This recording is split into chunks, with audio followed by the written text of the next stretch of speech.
Okay, tonight is the 7th of August 2011, and this is the 22nd night we are talking on the Digha Nikaya Suttas. And tonight we come to Sutta number 29, Pasadika Sutta, the delightful discourse. Thus have I heard, once the Lord was staying among the Sakyans at the building in the mango grove belonging to the Vedanya family. At that time, the Niganta Nataputta had just died at Pava, and at his death, the Nigantas were split into two parties, quarreling and disputing, fighting and attacking each other with wordy warfare.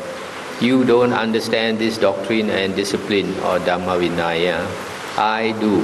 How could you understand this Dhammavinaya? Your way is all wrong. Mine is right. I am consistent. You aren't. You said last what you should have said first, and you said first what you should have said last. What you took so long to think up has been refuted. Your argument has been overthrown. You are defeated. Go on, save your doctrine. Get out of that if you can. You would have thought the Nigantas, Nataputta's disciples, were bent on killing each other. Even the white-robed lay followers were disgusted, displeased and repelled when they saw that their Dhammavinaya was so ill-proclaimed, so unedifyingly displayed, and so ineffectual in calming the passions, having been proclaimed by one not fully enlightened, and now with its support gone, without an arbiter. Now the novice Chunda, who had spent the rains at Pava, came to Samagama to see the Venerable Ananda. Saluting him, he sat down to one side and said, Sir, the Niganta Nataputta has just died at Pava. And he related what had happened. Venerable Ananda said, Chunda, that is something that ought to be reported to the Blessed Lord. Let us go and tell him. Very good, sir, said Chunda. So they went to the Lord and told him. He said, Chunda, here is a Dhammavinaya that is ill-proclaimed, unedifyingly displayed, and ineffectual in calming the passions, because its proclaimer was not fully enlightened. Such being the case, Chunda, a disciple cannot live according to that doctrine and maintain proper conduct, nor live by it, but deviates from it. To him one might say, Friend, this is what you have received, and you have your opportunity. Your teacher is not fully enlightened. You cannot live according to that doctrine, but deviate from it. In this case, Chunda, the teacher is to be blamed. The doctrine is to be blamed, but the pupil is praiseworthy. And if anyone were to say to that pupil, Come now, Reverend Sir, practice according to the doctrine proclaimed and given out by your teacher, then the one who urged this, the thing urged, and the one who so practiced would all gain much demerit. Why? Because the doctrine is ill-proclaimed. But here Chunda is a teacher who is not fully enlightened, and a disciple lives according to that doctrine and conforms to it. One might say to him, Friend, what you have received is no good. Your opportunity is a poor one. Your teacher is not fully enlightened. His teaching is ill-proclaimed, but yet you continue to live according to it. In this case, the teacher, the doctrine, and the disciple are all to blame. And if anyone were to say, Well, Reverend Sir, by following that system you will be successful, the one who so recommended it, that which was recommended, and the one who, on hearing such recommendation, should make still greater efforts, would all gain much demerit. Why? Because the doctrine is ill-proclaimed. I stop here for a moment. So here the Buddha is talking about a teacher who is not enlightened, and some people follow him, and they are blamable unless they don't follow that teaching. So this brings to mind nowadays, even within Buddhism, you have so many later books written by people who are not fully enlightened. So it's a mistake to follow those books. Buddha says, then you are blamable. But here now is a teacher who is fully enlightened. His doctrine is well proclaimed, edifyingly displayed, effectual in calming the passions because of that enlightened teacher. But the disciple does not live up to the doctrine, but deviates from it. In that case, one might say to him, "Friend, you have failed, you have missed your opportunity. Your teacher is fully enlightened, his doctrine is well proclaimed, but you do not follow it, you deviate from it. In this case, the teacher and the doctrine are praiseworthy, but the pupil is to blame. And if anyone were to say, 'Well, Reverend Sir, you should follow the teaching proclaimed by your teacher,' then the one who urged this, that which was urged, and the one who so practiced would all gain much merit. Why? Because the doctrine is well proclaimed. But now, Chunda, here is a teacher who is fully enlightened. His doctrine is well proclaimed, and the disciple, having taken it up, follows it, practicing it properly and keeping to it. Someone might say to him, 'Friend, what you have received is good. Here is your opportunity, and you are following the doctrine of your teacher.' In this case, the teacher and the doctrine are praiseworthy, and the pupil is also praiseworthy. And if anyone were to say to such a disciple, 'Well, Reverend Sir, by following that system you will be successful,' then the one who thus recommended it, and that which was commended, and the one who, on hearing such commendation, should make still greater efforts, would all gain much merit. Why? Because that is so when the Dhamma and Vinaya, doctrine and discipline, are well proclaimed, edifyingly displayed and effectual in calming the passions, because of the fully enlightened teacher and supreme Buddha." Stop here for a moment. So here the teacher is fully enlightened, a Buddha, and if the disciple follows his teacher's words, then he's praiseworthy. But if he deviates from it, then he's blamable. But now, Chunda, suppose a teacher has arisen in the world, an Arahant, Sammasambuddha, and his doctrine is well proclaimed, effectual in calming the passions because of that teacher. But his disciples have not fully mastered that true Dhamma. The full purity of the holy life has not become clear and evident to them in the logic of its unfolding, and has not been sufficiently grounded among them, being still in course of being well proclaimed among humans at the time of the teacher's passing from among them. That way, Chunda, the teacher's death would be a sad thing for his disciples. Why? They would think, "Our teacher rose in the world for us, an Arahant, Sammasambuddha, whose doctrine was well proclaimed. But we did not fully master the true Dhamma, as long as it was well proclaimed among humans, and now our teacher has passed away from among us. That way, the teacher's death would be a sad thing for his disciples." Stop here for a moment. You notice here that the Dhamma taught by the Arahant Sammasambuddha, if the disciple did not master the true Dhamma, mastering the true Dhamma means being extremely familiar with his words in the suttas. Then otherwise, if they are not extremely familiar with the suttas, then they have not mastered the Dhamma. But suppose a teacher has arisen in the world, and his disciples have fully mastered the true Dhamma. The full purity of the holy life has become clear and evident to them in the logic of its unfolding, and has been sufficiently grounded among them, while being thus well proclaimed among humans by the time of the teacher's passing from them. That way, the teacher's death would not be a sad thing for his disciples. Why? They would think, "Our teacher rose in the world for us, and we have fully mastered the true Dhamma, while it was thus proclaimed among humans, and now our teacher has passed away from among us. That way, the teacher's death would not be a sad thing for his disciples." But Chunda, if the holy life is so circumstanced, and there is no teacher who is senior, of long standing, long ordained, mature and advanced in seniority, then in such a case the holy life will be imperfect. But if such a teacher exists, then the holy life can be perfected in such a case.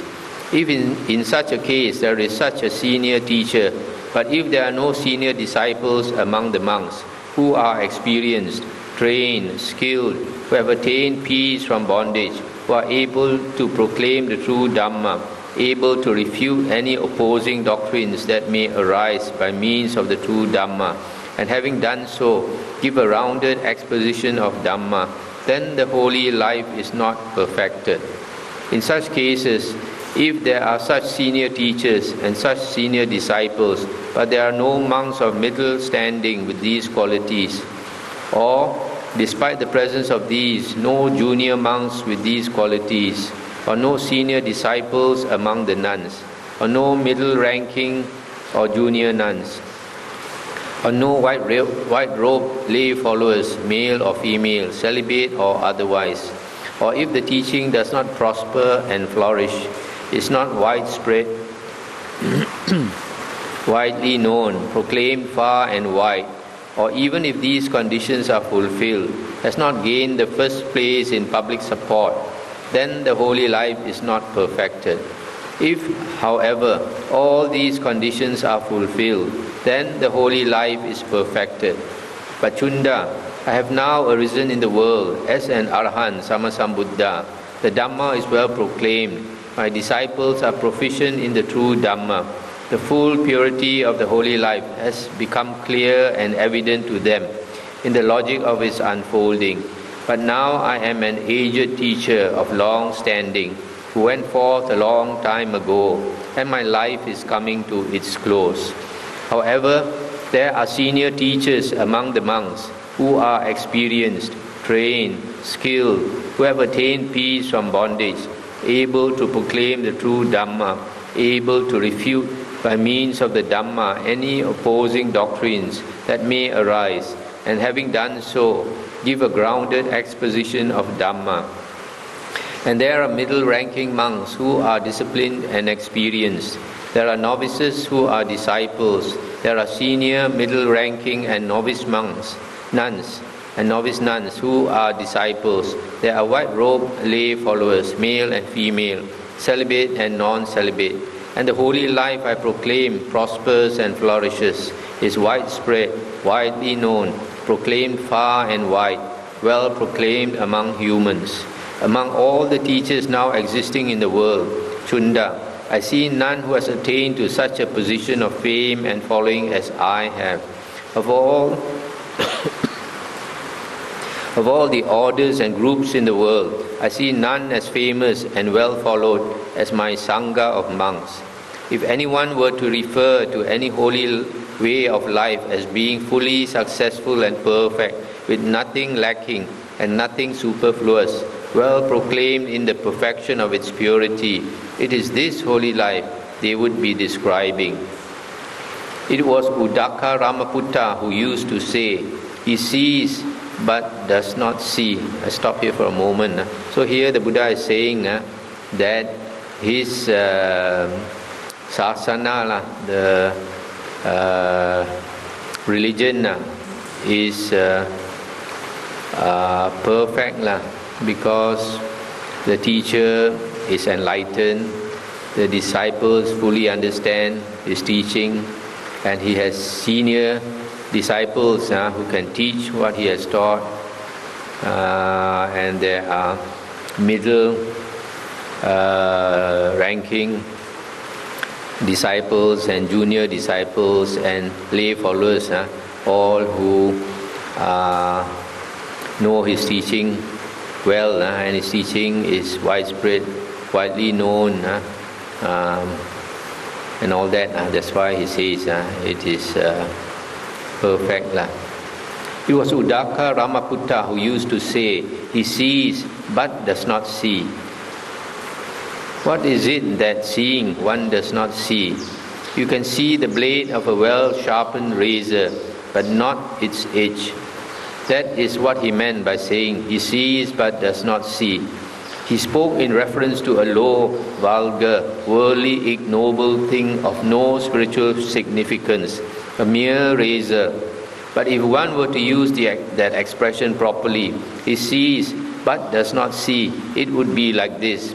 What he sees is a holy way of life, which is fully successful and perfect.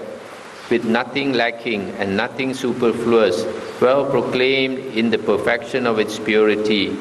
If he were to deduct anything from it, thinking in this way it will be purer, he does not see it.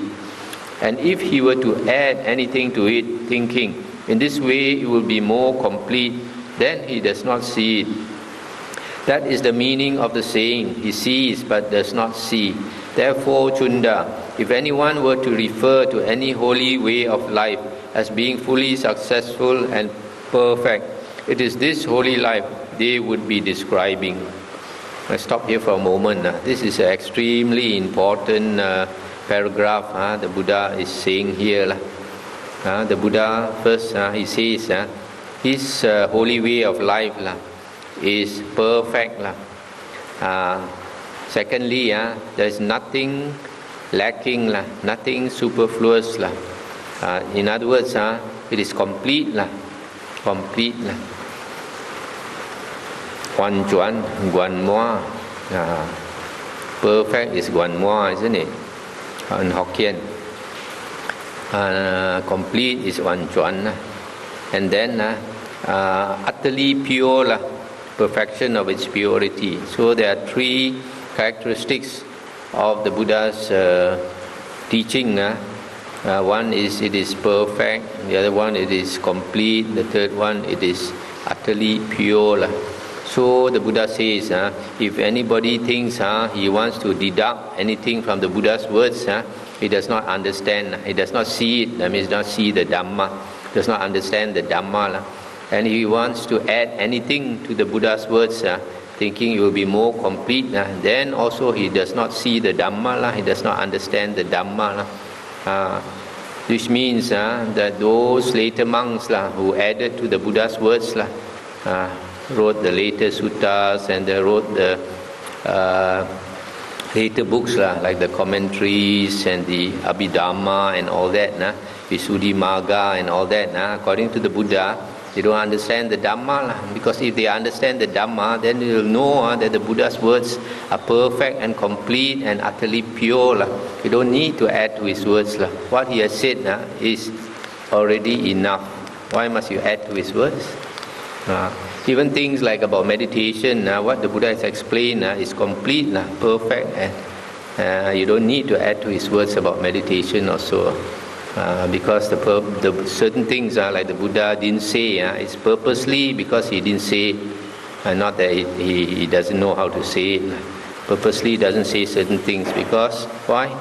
Because meditation is something each person is different one. You got to practice it yourself and find the way that is suitable for you. The basic teaching, for example, about noticing the breath coming in and out. That is the basic principle. Where you want to notice the breath, how you want to notice the breath, each person is different. That's why a lot of things the Buddha did not say because it's not necessary. On the other hand, you find some teachers, they say so much about meditation, so that you will find those disciples following the teacher who have said so many things, they have a Seipan view of that meditation. Their meditation must go exactly according to that way. Otherwise it's not correct. So they want it so badly that they start to see those things that they want to see. Just like some people want to see the light, then they see the light. Because it's very easy to imagine what you like to imagine. To continue, the Buddha says, therefore, Chunda, all you to whom I have taught these truths that I have realized by super knowledge should come together and recite them, setting meaning beside meaning and expression beside expression, without dissension, in order that this holy life may continue and be established for a long time, for the profit and happiness of the many, out of compassion for the world, and for the benefit, profit, and happiness of devas and humans. And what are the things that you should recite together? They are the 4 intense states of mindfulness, the 4 right efforts, the 4 bases of psychic power, the 5 spiritual faculties, the 5 mental powers, the 7 factors of enlightenment, the Noble Eightfold Path, These are the things you should recite together. And thus you must train yourselves, being assembled in harmony and without dissension. If a fellow in the holy life quotes Dhamma in the assembly, and if you think he has either misunderstood the sense or expressed it wrongly, you should neither applaud nor reject it, but should say to him, "Friend, if you mean such and such, you should put it either like this or like that. Which is the more appropriate? Or if you say such and such, you mean either this or that. Which is the more appropriate?" If he replies, "This meaning is better expressed like this than like that," or "the sense of this expression is this rather than that," then his words should be neither rejected nor disparaged, but you should explain to him carefully the correct meaning and expression. Again, Chunda, if a fellow in the holy life quotes Dhamma in the assembly, and if you think he has misunderstood the sense, though he has expressed it correctly, you should neither applaud nor reject it, but should say to him, "Friend, these words can either mean this or that. Which sense is the more appropriate?" And if he replies, "They mean this," then his words should be neither rejected nor disparaged, but you should explain to him carefully the correct meaning. And similarly, if you think he has got the right meaning but expressed it wrongly, you should explain to him carefully the correct meaning and expression. But Chunda, if you think he has got the right meaning and expressed it correctly, you should say good, and should applaud and congratulate him, saying, "We are lucky, we are most fortunate to find in you, friend, a companion in the holy life who is so well versed in both the meaning and the expression." I'll stop here for a moment. So here the Buddha, firstly, at the top, the Buddha says there are certain teachings which are very important, which the monks should constantly focus on, recite it. What are these? These are the 37 Bodhipakya, the 4 intense states of mindfulness, Satipatthana, the 4 right efforts, Vayama, the 4 bases of psychic power, Iddhipada, the 5 faculties, Indriya, the 5 powers, Bala, the 7 factors of enlightenment, Bojjhanga, the Noble Eightfold Path, Arya Atangika Magga. You add 4 plus 4 plus 4 plus 5 plus 5 plus 7 plus 8, you get 37. So these are called the 37 Bodhipakya Dhammas.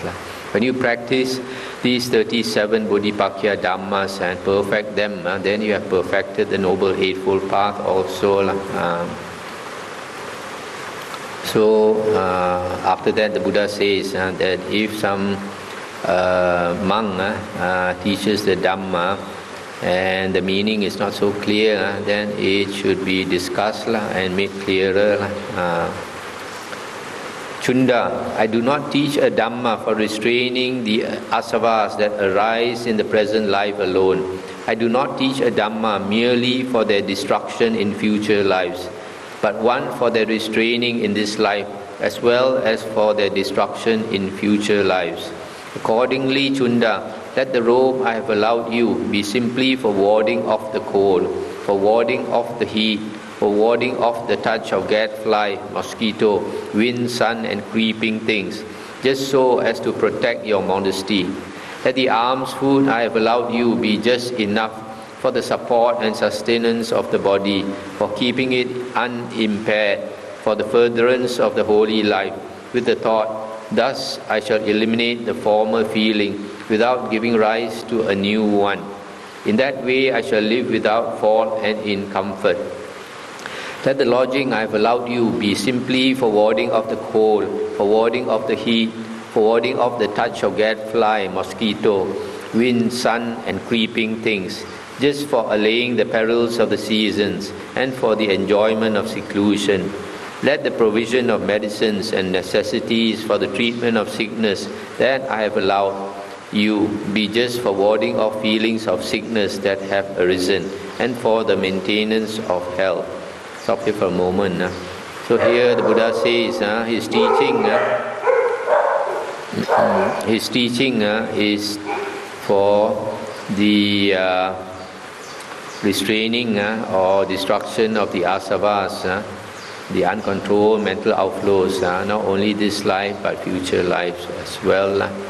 And then the robe is only for protecting us from the cold and heat and the insects and the creeping things. And then the food is for the support and sustenance of the body, so that we can practice the holy life, continue to practice the holy life.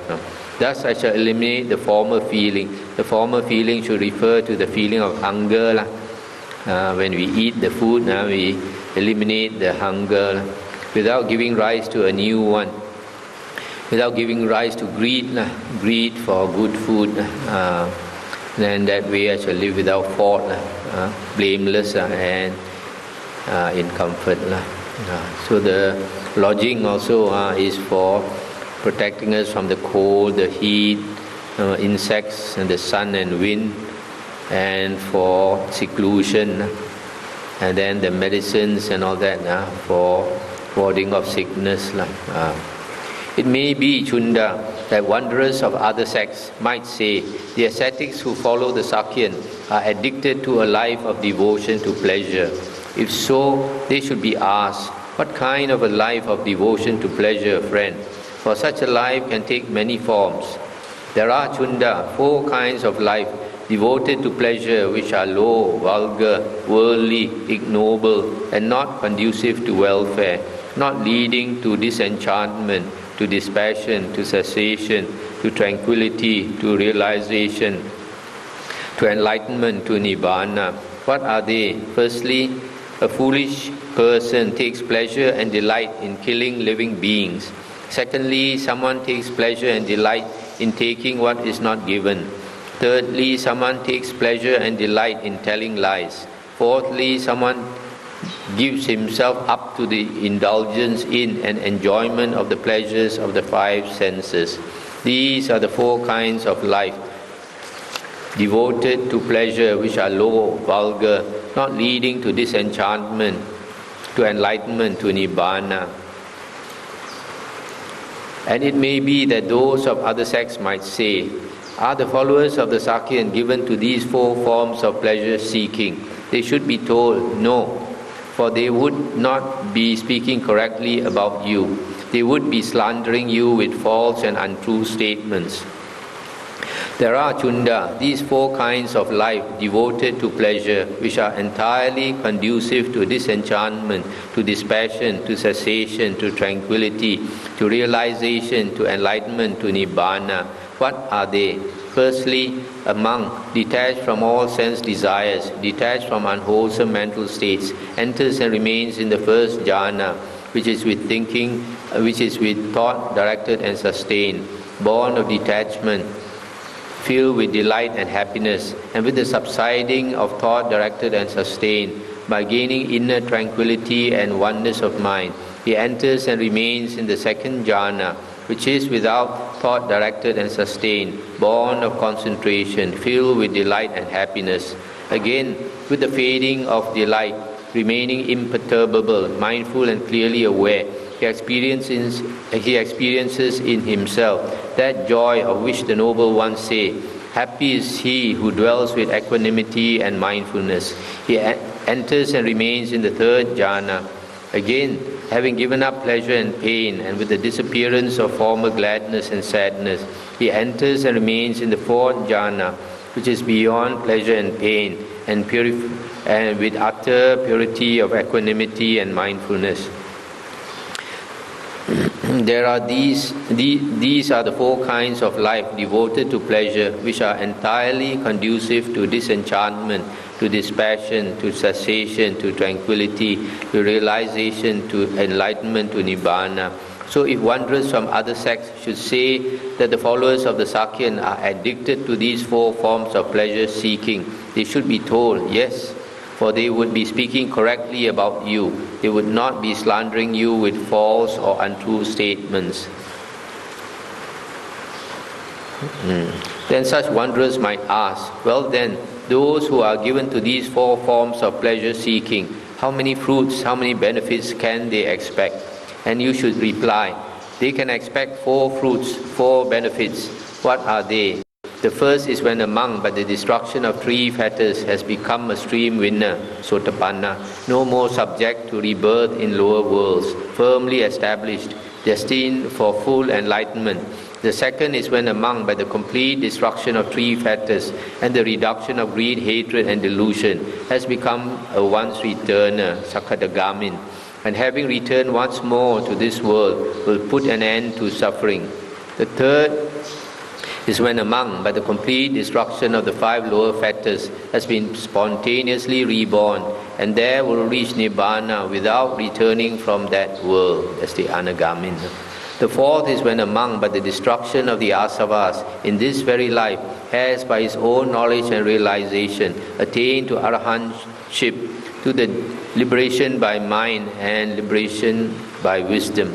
Such are the 4 fruits and 4 benefits that one given to these 4 forms of pleasure seeking can expect. Stop here for a moment. So here the Buddha says that his disciples are not addicted to worldly pleasures, which refers to the pleasure from killing, taking what is not given, lying, and pleasures of the senses. But there are another 4 kinds of pleasures which are conducive to enlightenment, to Nibbana. That is the first jhana, second jhana, third jhana, and fourth jhana. And Buddha here says that the sons of the Sakyan, that means the Buddhist monks, are addicted to the 4 forms of pleasure seeking. So why does the Buddha say his disciples are addicted to these 4 forms of pleasure seeking? The Buddha says because there are 4 good fruits, benefits. What are the 4? Attaining the 4 stages of Aryahood, the 4 fruits, Sotapanna, Sakadagamin, Anagamin, and Arahanthood. So this contradicts some of these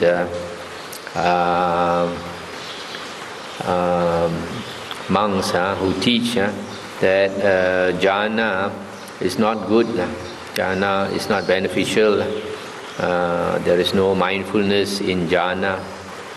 Here the Buddha says he not only allows his monks to practice the jhanas, but he even encourages them to become addicted to these jhanas, because they have 4 benefits, the 4 Aryan fruits. Then such wanderers might say, the doctrines of the Sakyan sons are not well founded. They should be told, friend, the Lord who knows and sees has taught and proclaimed to his disciples principles which are not to be transgressed as long as life shall last. Just like a locking post or an iron post which is deep based, well planted and unshakable, immovable, are these doctrines he has taught. And any monk who is an arahant, whose asavas are destroyed, who has lived the life, done what was to be done, laid down the burden, gained the true goal, who has completely destroyed the fetter of being or becoming, and is liberated by supreme insight, is incapable of doing 9 things. 1. Is incapable of deliberately taking the life of a living being. 2. He is incapable of taking what is not given so as to constitute theft. 3. Is incapable of sexual intercourse. 4. Is incapable of telling a deliberate lie. 5. He is incapable of storing up goods for sensual indulgence as he did formerly in the household life. 6. He is incapable of acting wrongly through attachment. 7. He is incapable of acting wrongly through hatred. 8. He is incapable of acting wrongly through folly. 9. He is incapable of acting wrongly through fear. These are the 9 things which an arahant, whose asavas are destroyed, cannot do. Stop here for a moment. So here it's very clear, an arahant is not capable of killing, of taking what is not given, sexual intercourse, lying, storing up goods for sensual indulgence. and acting wrongly. In the Vinaya books, the Arahant is said to be incapable of doing anything wrong. Why? Because he has mindfulness 24 hours a day. Every second of the day and night, the Arahant is mindful. It's not like us. Most of us, when we go to sleep, we are not mindful. No, we are not. So the Arahant, even when he takes his rest, he is still mindful. That's one thing. Secondly, the important thing here, he's not capable. He's not given to sexual intercourse. This contradicts some of the Mahayana teachings, especially like in the Vajrayana. They say some of the enlightened beings can indulge in this, what they call tantric Buddhism, or Tantra. This Tantra is one of the secret teachings that the disciple can make love to the master, can make love to the disciple. And they say they use this to attain enlightenment. This is sheer folly, sheer contradiction of the Buddha's teachings. Even during the Buddha's time, they had this kind of practice. And there were some external ascetics because they were naked ascetics, and they had male and female. So when they look at each other's bodies, then lust arose. And they say there's nothing wrong indulging in these sensual pleasures. They don't harm anybody. The Buddha said it is foolishness. Even though they don't harm anybody, they harm themselves. So the Buddha says it's not possible to engage in sexual intercourse without lust. Not possible. Whereas in the Mahayana, some of these Mahayana teachings, they say the aim is to indulge in it without lust, but it's simply not possible. Or such wanderers might say, as regards past times, the ascetic Gotama displays boundless knowledge and insight, but not about the future, as to what will be and how it will be. That would be to suppose that knowledge and insight about one thing are to be produced by knowledge and insight about something else, as fools imagine. As regards the past, the Tathagata has knowledge of past lives. He can remember as far back as he wishes. As for the future, this knowledge, born of enlightenment, arises in him. This is the last birth. There will be no more becoming. If the past refers to what is not factual, to fables, to what is not of advantage, the Tathagata makes no reply. If it refers to what is factual, not fabulous, but which is not of advantage, the Tathagata makes no reply.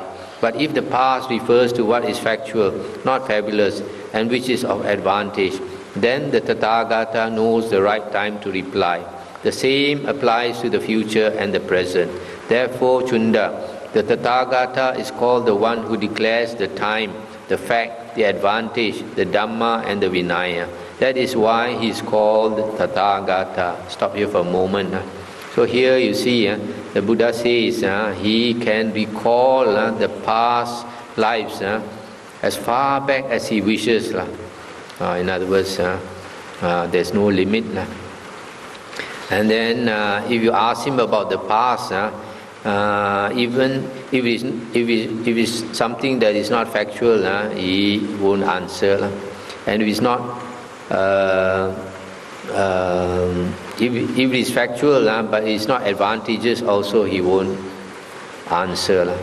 Only if it is factual and it is advantageous. Advantageous means it is of use to the spiritual life. It will help somebody on the spiritual path, and then only he will reply. Similarly, concerning the future and the present. Chunda, whatever in this world, with its devas and maras and brahmas, with its ascetics and brahmins, its princes and people, is seen by people, heard, sensed, cognized, whatever was ever achieved, sought after, or mentally pondered upon, all that has been fully understood by the Tathagata. That is why he is called Tathagata. Between the night in which the Tathagata gains supreme enlightenment, Chunda, and the night in which he attains the Nibbana element without remainder, whatever he proclaims, says or explains is so, and not otherwise. That is why he is called Tathagata. And of this world with its Devas and Maras and Brahmas, with its ascetics and Brahmins, its princes and people, the Tathagata is the unvanquished conqueror, the seer and ruler of all. That is why he is called Tathagata. So here you notice the Buddha says that whatever he says is factual. So sometimes you read certain books, you see the Buddha say something here, and then you read some other books, they say the Buddha says the opposite. Then two of them cannot be the truth. Only one of them must be the truth. So you have to investigate. For example, there's some contradiction between Mahayana teachings and Theravada early suttas. There's some contradiction between the Abhidhamma and the early suttas. There's some contradiction between the Visuddhimagga and the early suttas. There's some contradiction between some things in the commentary and the suttas. So you have to investigate and find out. Or such wanderers might say, does the Tathagata exist after death? Is that true and any other view foolish? They should be told, friend, this has not been revealed by the Lord. Or does the Tathagata not exist after death? Or does he both exist and not exist after death? Does he neither exist nor not exist after death? They should be told, friend, this has not been revealed by the Lord. Then they may say, why has the ascetic Gotama not revealed this? They should be told, friend, this is not conducive to welfare, or to Dhamma, or to the higher holy life, or to disenchantment, dispassion, cessation, tranquility, realization, enlightenment, Nibbana. That is why the Lord has not revealed it. Or they may say, well, friend, what has the ascetic Gotama revealed?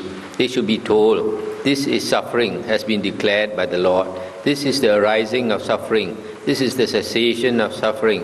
This is the path leading to the cessation of suffering. These have been declared by the Lord. Then they may say, why has this been declared by the ascetic Gotama? They should be told, friend, this is conducive to welfare, to Dhamma, to the higher holy life, to perfect disenchantment, to dispassion, to cessation, to tranquility, to realization, to enlightenment, to Nibbana. That is why the Lord has revealed it. Stop here for a moment.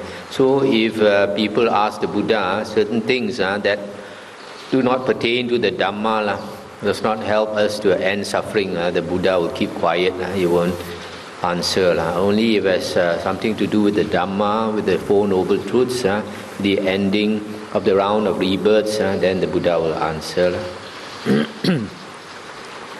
Chunda, those bases of speculation about the beginnings of things which I have explained to you as they should be explained, should I now explain to you as they should not be explained? And likewise about the future, what are the speculations about the past? There are ascetics and Brahmins who say and declare, the self and the world are eternal. This is true and any other view is erroneous. The self and the world are not eternal. The self and the world are both eternal and not eternal. The self and the world are neither eternal nor not eternal. The self and the world are self-created. They are created by another. They are both self-created and created by another. They are neither self-created nor created by another, but have arisen by chance, and similarly with regard to pleasure and pain. Now Chunda, I go to those ascetics and Brahmins who hold any of these views, and if being asked, they confirm that they do hold such views, I do not admit their claims. Why not? Because Chunda, different beings hold different opinions on such matters, nor do I consider such theories equal to my own, still less superior. I am the superior in regard to the higher exposition. As for those bases of speculation about the beginning of things, which I have explained to you as they should be explained, why should I now explain them to you as they should not be explained? And what about those speculators about the future? There are some ascetics and Brahmins who say the self after death is material and healthy, or immaterial, or both, or neither. The self is conscious after death, or unconscious, or both, or neither. The self perishes, is destroyed, ceases to be after death. This is true, and any other view is erroneous. Now, Chunda, I go to those ascetics and Brahmins who hold any of these views, and if, being asked, they confirm that they do hold such views, I do not admit their claims. Why not? Because, Chunda, different beings hold different opinions on such matters, nor do I consider such theories equal to my own, still less superior. I am the superior in regard to the higher exposition. As for those bases of speculation about the future, which I have explained to you as they should be explained, why should I now explain them to you as they should not be explained? And Chunda, for the destruction of all such views about the past, future, for transcending them, I have taught and laid down the 4 intense states of mindfulness. What are the 4? Here, Chunda, a monk dwells contemplating body in the body, ardent, clearly aware and mindful, having put aside hankering and fretting for the world. He dwells contemplating feelings in feelings, mind in mind, Dhamma in Dhamma, ardent, clearly aware and mindful, having put aside hankering and fretting for the world. That is how, Chunda, for the destruction of such views about the past and future, and for transcending them, I have taught and laid down the 4 intense states of mindfulness. During this time, the Venerable Upavana was standing behind the Lord, fanning him, and he said, "It is wonderful, Lord, it is marvelous. Lord, this exposition of Dhamma is delightful, highly delightful. Lord, what is the name of this discourse?" And the Buddha said, "Well, Upavana, you can remember it as the delightful discourse." Thus the Lord spoke, and the Venerable Upavana rejoiced and was delighted with his words. It's the end of the sutta.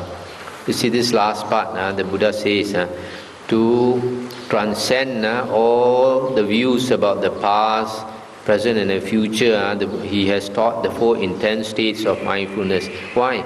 Because these 4 intense states of mindfulness means to put your mindfulness on one object, unremitting mindfulness on one object. So if you put your attention only on one object all the time, how can you have views about this present and future and past and all these things? So if you continue that unremitting mindfulness on one object, it must end up with one pointedness of mind, which is the jhanas. And then when a person attains the jhanas, all the thinking, all the views will automatically stop. All these views comes from too much thinking. Because our mind has a tendency to proliferate, papancha, this tendency to proliferate in an undisciplined mind, untrained mind. Okay, anything to discuss? Okay. You said that some people teach that you can reach Nibbana without jhana, that jhana is a bad thing. What is the idea of reaching Nibbana otherwise? I mean, it's the only thing you could teach something is something else. Can you repeat the question? I heard you say some people say can reach Nibbana without jhana. Yeah, they say that jhana, what should involve jhana? What is their idea of reaching Nibbana otherwise? Where do they pick that out of the sequence? They teach that you don't need jhana to attain Nibbana. They say you cultivate wisdom. That is the path of pure vipassana. And that is not what the Buddha says. As I mentioned the other day, they are making use of these commentaries which were written several hundred years after the Buddha passed away by later monks. These later monks, they did not practice and attain the jhanas. So they think that the jhanas are not necessary. They think they can attain wisdom just by contemplation. Actually, the word vipassana means contemplation, but they have sometimes change it to insight. So they say the vipassana meditation is the meditation that gives you insight, that gives you wisdom. But in the Buddha's teachings, without jhana, there's no higher wisdom. Does that answer your question?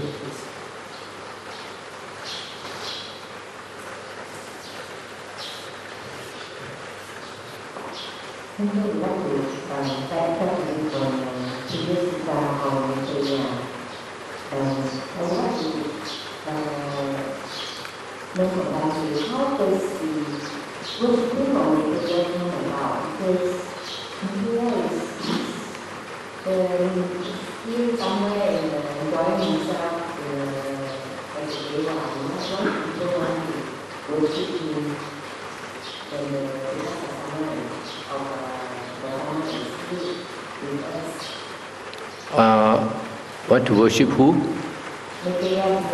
Or Maitreya Buddha.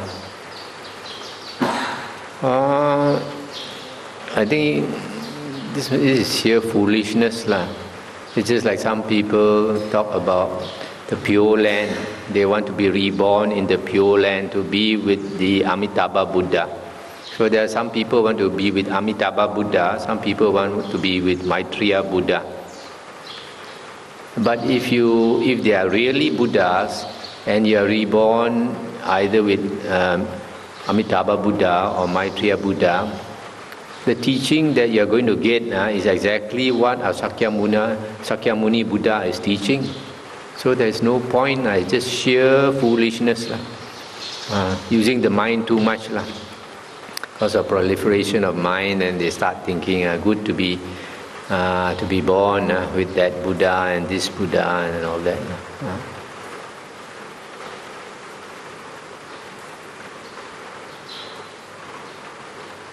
Wait a while. I read some comments by some monks that they were not able to attain Nirvana this life, so they want to wait until the material life comes.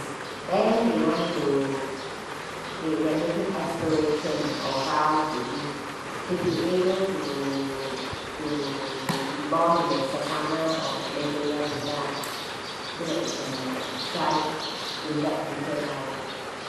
I think this is wishful thinking to be reborn with Maitreya Buddha. If you have not met Maitreya Buddha in the past, you don't have strong affinity with Maitreya Buddha, how can you be reborn with him? Right? So what is important is the Dhamma is here with us. So make use of the Dhamma and try to at least attain some stage of Aryahood. If you can attain some stage of Aryahood, you have entered the stream that will flow towards Nibbana. You're sure of enlightenment. Even with the lowest Aryan stage, which is Sotapanna, within 7 lifetimes, after that, maximum of 7 lifetimes, a person will become enlightened. That is guaranteed by the Buddha, stated by the Buddha. So that being the case, it doesn't matter where you are reborn, who you are reborn with. Once you are an Arya, either you will meet the Dhamma again, or if you don't meet the Dhamma, you will strive until you can remember your past lives, like our Buddha Sakyamuni. When he was in his last life, Siddhartha Gotama, there was no Buddha Dhamma in the world, and yet he just knew that he has to strive. So he strove so hard until he could remember his past lives. And then all the Dhamma came back to him. What is important is the Dhamma. It's not the person that is important. The Dhamma is important. So whether we recall the Dhamma of Buddha Sakyamuni or Buddha Kassapa or Buddha Kona Gamana or Buddha Kakusanda or some other Buddha, it doesn't matter which Buddha. What is important is the Dhamma. So it is not important to meet the Buddha in person. What is important is to meet the Dhamma. Meet the Dhamma. Then, and once you're an Arya, you will either meet the Dhamma or you will recall the Dhamma. Somehow you will enter Nibbana. That is important. Who you meet is not important. It's only worldly thinking. When you love somebody, you think you want to meet him again or her again in the future. That is pure the flow of asavas, this uncontrolled mental outflows, thinking too much.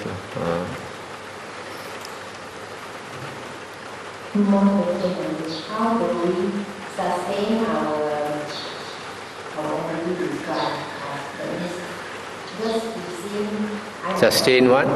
How do we keep ourselves going, keep ourselves motivated to stay close to Dhamma? Because I myself is one of those people who have been in and out in the Dhamma circle. We are also seeing in this Vihara, people, they come after a while, they will move on to something else, and then it is so for those who are keen to stay on close to the Dhamma and who has This one, I think it depends on the individual. If a person understands the Dhamma, then he will always keep the Dhamma close to him. Either every day he will study the suttas and meditate. But if a person does not have the affinity, you can advise him all you want, but he will not be able to follow it. So it depends on our blessings. That's why the Buddha says we have to cultivate our blessings. And some of these things we have no control. It's entirely up to the individual. If a person's time is not due, he can give 1,001 reasons why he has to be distracted in doing this and doing that.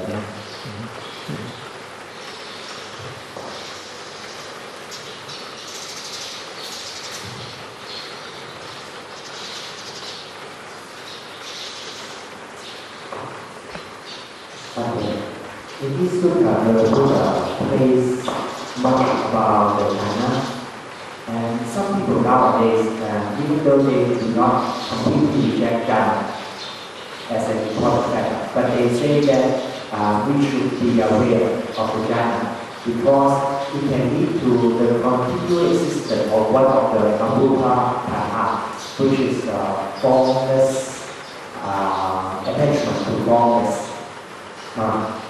Does this kind of saying has its root in the Buddha? No, definitely not.